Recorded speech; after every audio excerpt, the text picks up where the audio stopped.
Well, the budget panned out as expected, didn't it? You've heard about all the goodies, a 22 cent a litre cut in fuel excise, cash bonuses for families and pensioners, a boost in apprenticeships, investment in the regions and defence and also in health. You know about all that stuff. You've heard people talking about it for almost 24 hours now. But I want to go to the big picture, the election contest, because as I said last night, the budget not only kicks off the campaigning, this is the moment the contest got real. This is the moment from which most voters will start to pay attention. So the budget also underpins the central election arguments. All the individual measures are important, but in total, what they do is amplify the choice, the central proposition that's being put to Australian voters. Over the last 3 years, Australians have been tested. Drought, floods, fires, and a global pandemic for which there was no playbook. Despite the challenges, our economic recovery is leading the world. Yeah. This is not a time to change course. Yeah. This is a time to stick to our plan. Yeah, it's as simple as that. In a time of crisis, of multiple crises, whether you're fond of the government and the Prime Minister or not, you know how well Australia has coped compared to the rest of the world, so why change horses? This is a compelling argument that was always going to emerge when push came to shove, and that's why I've always said that the coalition can win, along with the fact, of course, that Labor's seat-by-seat task is a whole lot harder than most people seem to realise. The jobs numbers are central in the budget as well. Employment, self-reliance, these are innately good things. We all get that.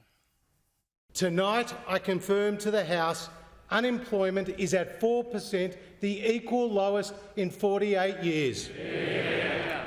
There are now nearly 2 million Australians more in work today than when we came to government.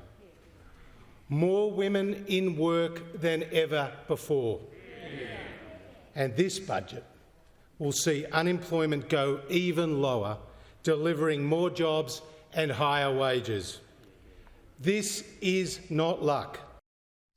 Now, Labor doesn't want to criticise the spending too much. It says it's vote buying or whatever, but it does promise a second budget later this year if it wins government. So it'll pull back some of this spending if it's elected.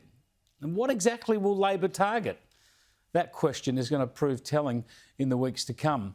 Labor can't criticise the job numbers either, so they're attacking sluggish wages growth and promising pay increases if they win government. Well, the truth is, though, as we heard yesterday, whoever wins is likely to see wages grow throughout this year precisely because of that low unemployment and the competition for workers. Josh Frydenberg concluded by talking about the coalition's record. 3 years ago, we said to the Australian people that under the coalition the economy would be stronger, and we delivered. Yeah.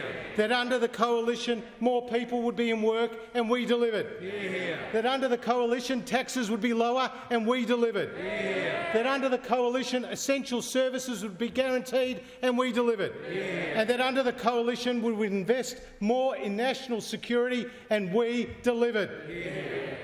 This is a time to stick to our plan. Yeah, well, there's the election pitch in a nutshell. There'll be controversies, policy debates, stuff-ups and scandals, to be sure. But in the end, Australian voters en masse will simply decide whether the nation's going okay or whether they want to risk what we've got and try something new. You don't get the ideal in politics. You get a choice in the end between two options. And all the talk, all the side issues, all the opinion polls up until now don't really matter much.